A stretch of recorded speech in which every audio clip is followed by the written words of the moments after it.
What is up, harvesters? Welcome back to my subscribers, and if you're new here, welcome. My name is Ken. So today I want to talk to you guys about the three major habitat improvements for a small parcel.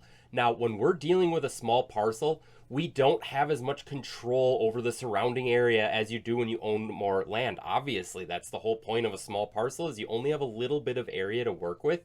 But what we need to focus on is making sure that that small parcel is absolutely optimized to have the best of everything as compared into your entire surrounding area. And that's how we're going to get those deer on that small parcel in front of you so that you can have a successful hunt. So the first thing we want to focus on a small parcel is, of course, a food plot. But this isn't just any ordinary food plot. This is going to be the 100% top food attraction within miles of your property. So even if your neighbors put in food plots like mine do by my southeastern Wisconsin food plot, I have to make sure that that food plot is better than their food plots. And then the deer are still going to focus on mine first over theirs. So we need to absolutely optimize this food plot. So how are we going to do that? Well, I talk a lot about food plot shape. We want to make sure those are shaped correctly, especially with a small parcel. We want to make sure we can put as many deer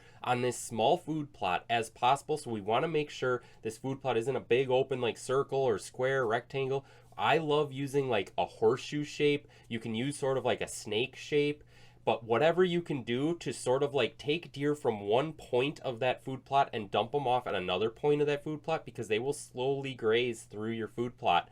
So just kind of look at what your neighbors have for natural habitat and kind of pull them from one and kind of send them off to the other when you're shaping these food plots. But make sure they bend and weave, or there's a giant bend in them like a horseshoe, just so that you can have a group of deer on this side and on this side at the same time. And you can put more deer on your small parcel at one time.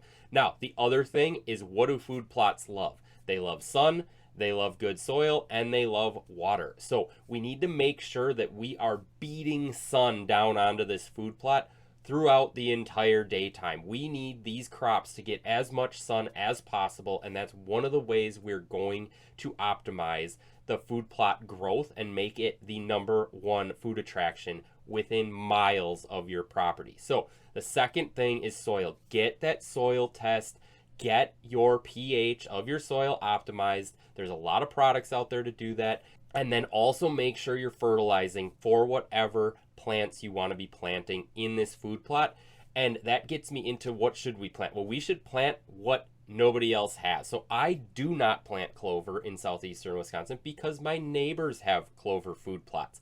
But because they have clover in Wisconsin, what happens is those clover food plots tend to be less desirable as we head into the colder months, into the hunting months, and my food plots are just booming, and I'm giving them things that nobody else is planting in the area. I'm giving them brassicas, I'm giving them peas, I'm giving them beans, I'm giving them a cereal grain as a dress crop in there. Every once in a while, some buckwheat pops up in there too that went to seed. But what you want is a lot of diversity in your food plot, so that at any given time of the year, there is a different thing that is booming in your food plot, but also whatever is not in the area. So don't plant what your neighbor's planting. You want to have a unique, different blend in your food plot, because what you're trying to do here is, if you're doing these food plots at 100%, meaning soil, sun, and water, we're going to have a more attractive food plot than your neighbors. So we don't want to be planting the same thing as them. We want to give the deer just something different, and definitely some diversity in there, so that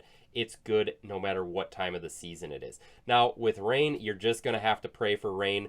I know we can try to get out there and water these. If these are just like a really tiny food plot, honey hole out there, yeah, you can maybe get out there and try to water them. But for the most part, we are just dependent on rain, and hopefully we get ideal water in these plots as well to really make them boom. But your neighbor who maybe has a bigger property, they're definitely not going out and watering all of their food plots either. So we're all on an even playing field when it comes to the rain. We just really need to hope that we can get that good rainfall, good sunlight, and of course that good soil to really make sure these plants are growing at their 100% optimized attraction to the deer. So the second habitat improvement we want to work on when we're dealing with a micro parcel is screening. So this is going to be screening for you to hunt it, but also screening to make sure those deer feel safe and secure while they're on this food plot. You want to make this a honey hole. You want this to be completely screened. These deer should not be able to see off like 20 yards off of the edge of these food plots.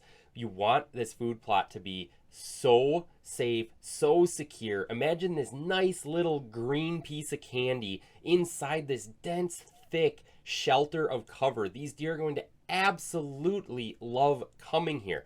Now, what we want to do is, of course, I always like to start off the edge of my food plots with something like switchgrass. Depending on the size of your property, with this being a micro parcel, if you can get like 15 feet of switchgrass in off the edge of your food plot, that's great. But then off that next edge, I like to put in stuff like red osier, dogwood, tag alder, any other sort of shrub that is like nice, thick, and gnarly near the ground. So like you can't even see through that during the winter when the leaves fall off of it, much less when the leaves are still on it in the early season. And this is going to make that nice, safe, secure area. Now the next layer, I like to put in things like box elders or just other habitat trees that shoot sprouts off the bottoms of them. And then of course the more mature ones, you can cut those off and you'll get more growth off of them closer to the ground as well. You can either hinge cut them or you can flush cut them. Just don't flush cut them right at the ground. Flush cut them a little bit off the ground so you still get that growth coming up. But don't flush cut them way up here either, because the growth's going to go up and you're not going to get the deer to eat on that growth because it's too high and it's out of their reach.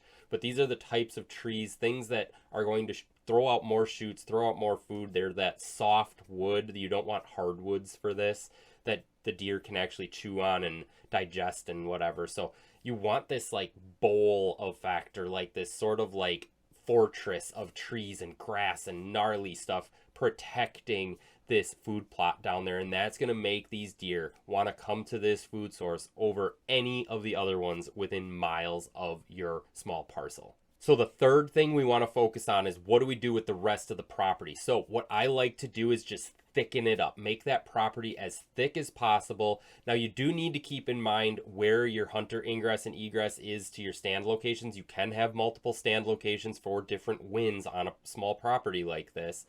But what you're going to want to do is thicken up the rest of your property, but not in a way that's going to say make deer bed down right next to where you walk in. So when you thicken up your hunter ingress and egress trails, you're going to want to use things like switchgrass and conifers, which deer do not browse on, because you're going to want to keep that browse maybe on the back part of this micro parcel, even if we're only talking about this being like a couple thousand square feet. So these might not actually act as bedding areas, but what you're doing is you are giving the deer more browse for those winter months. Once your food plot's been demolished, once we're out of hunting season, it just kind of keeps those deer coming back to this area, keeps them familiar with the area.